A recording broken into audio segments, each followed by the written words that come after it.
This week was officially the first week of spring in 2018, and even though here where I live there was a freak snowstorm, so it didn't feel very great, but that whole feeling and energy of spring coming and wanting to spring clean my house and go through all my stuff is starting to hit. And if that's hitting for you too, channel it, use it. But I also wanted to give you some tips for how you can actually use that spring cleaning energy in your business. Hi, I'm Jessica Castle, your online business strategist, and today I wanted to share with you my top 6 strategies for spring cleaning your business.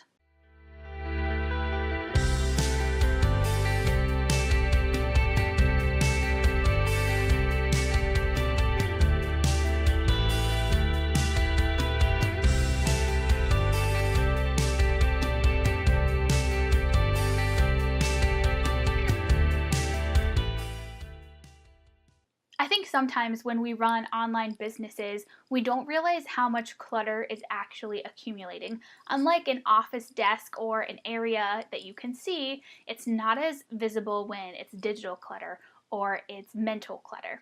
So I hope that with these 6 strategies, you can do them all, or you can just pick a few that resonate with you. You can take some time this week into the next before we head into Q2 and clean out a little bit of your business. Get to the heart of what's working, clean out some stuff that's not, and move forward with some super fresh energy for Q2 in 2018. But of course, because you can see it, my first strategy is for you to start with your actual office space. If you don't have an office space, I would encourage you to make kind of a dedicated one. So claim the dining room or kitchen table for yourself, or claim the sofa, but do kind of have a dedicated area where you can start to store stuff, or else it's just going to be all throughout the house and even harder to sort through. If you do have a dedicated office space like me, I would highly recommend starting with clearing the clutter. In my case, I've got tons of these little notes all over the place, and they accumulate very fast. So for me, at the end of each week, I actually make a practice of taking all the notes I've written and putting them into a notebook or Asana for to-do list. But if you have let some paper clutter, mail, notebooks, 5 different journals accumulate, take some time now, combine everything together, and choose one key strategy of how you're going to take notes or how you're going to track invoices and paper bills moving forward. Strategy number 2 is to clean out your digital clutter, and this one is jam-packed. I'm going to throw a lot of ideas at where some digital clutter might be hiding, so some of these might apply to you and some of them might not, but take a listen, see if any of these ideas even spark other programs that I'm not thinking about. But here's a couple of the main places where I have found that digital clutter hangs out. Your downloads folder, right? You opt into something, you're downloading PDFs and templates, you are on all these online courses and downloading all their materials. Your downloads folder is a jewel box that I'm guessing you're not tapping into enough. So take some time, go through it, sort, delete things that aren't relevant anymore. When I do this, sometimes I find PDFs about social media from 2013. None of that's really relevant anymore. It's pretty safe to delete. The other place we store a lot of digital clutter is on our desktop. So on your laptop or your desktop computer, you probably save website links or you have a bunch of folders. Now's a really great time to go through those, decide what to keep, put them in a folder that says look at later or something like that, and just have it so it takes up less digital space in your view. Now, talking about folders, you probably have a Dropbox or a Google Drive or Basecamp or all these other places where you are storing files. I would highly encourage you to go through, see if you do need both. For me, I like both because I use Google Drive as active documents and I use Dropbox as my backup storage for things that aren't changing. So once I've got like a final PDF or I'm done working with a client, those folders get archived essentially in Dropbox. But figure out a system that works for you, but do go through. If you have, cleaned out your downloads folder before and you put everything in resources and you haven't looked at them, feel free to delete. Obviously, there might be something juicy there, but if your business is moving along just fine, don't waste time listening to more possibly bad advice. Another place that digital clutter is affecting you and you might not realize is old tasks. So I like Asana, but if you use Trello or use Basecamp or Teamwork or any other system, you probably have a bunch of kind of admin or outdated tasks that are just sitting there, but every time you log in, you constantly feel behind. Take some time to either delete those tasks if they're no longer relevant, assign them to someone else on your team to make sure that they get done, or update the deadline for yourself and don't let it get behind.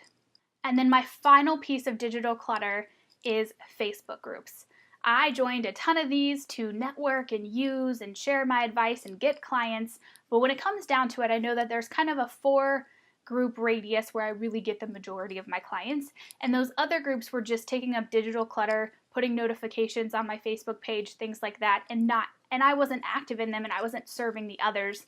So one day I went through and left 36 Facebook groups, and I felt like I lost 36 pounds. So if you keep logging into Facebook and have hundreds of notifications, either leave a group or turn off those notifications, but find a way to eliminate that constant feeling of being behind.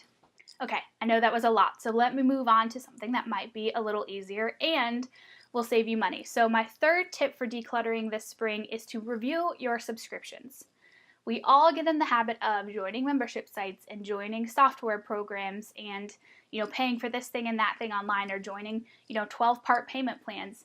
Go through your recurring subscriptions on your credit card or your business checking and clean out anything that you're really no longer using or not using to the best of the abilities. A lot of times I'll come into a client's business and they still have their old MailChimp that they're paying $20 a month for or something because they moved over to, ActiveCampaign or Infusionsoft, but then forgot to close that out. Like, close it out. $20 isn't a lot in a month, but year after year, these things add up.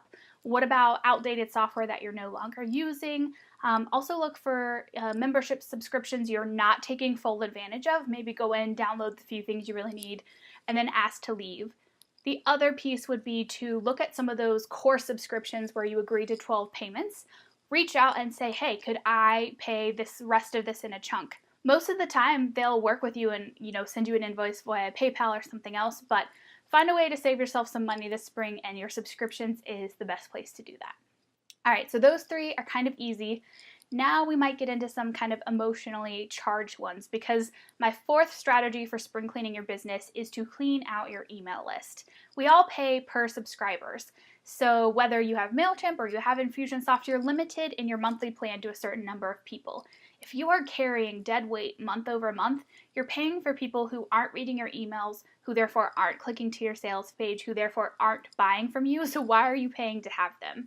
Set up a quarterly or monthly list re-engagement or cleaning campaign that could look like, hey, are you still interested in, reading my newsletters? If not, unsubscribe. If you are, confirm that you still want to hear from me. Reach out to, people who have never go through, delete, bounce subscribers or people who have unsubscribed, so that you aren't paying for these essentially dead weight emails.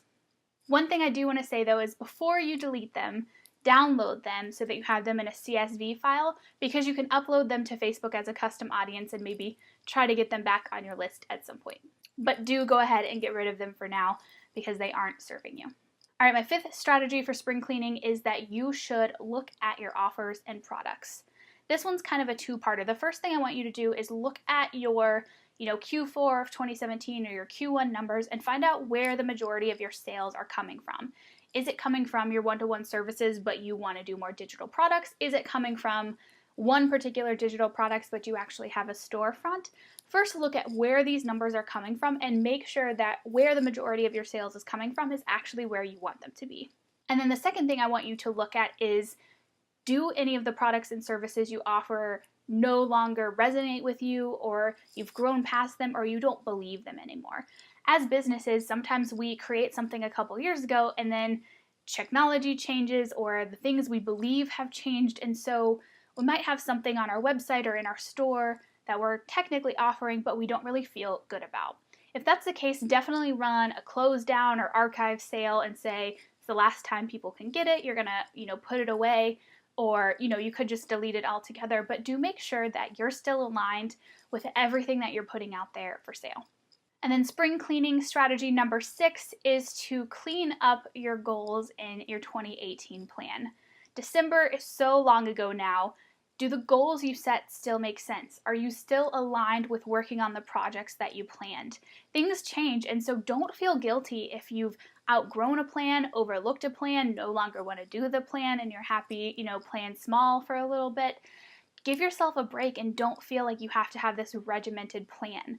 One thing I do with all of my clients with their launch strategy or their general business strategy is make sure it's customizable. Life changes, things happen. Don't hold yourself accountable to something you set, 4, 5, 6 months ago if it's no longer resonating with you. All right, so I went over a lot of ideas. I hope that you will take some of this with you. So just to recap, for spring cleaning your business, we've got cleaning up the real clutter in your office or a dedicated office space, cleaning up your digital clutter, cleaning up your email subscribers, cleaning up your subscriptions, cleaning up your offers and products to make sure they're still aligned, and cleaning up your goals.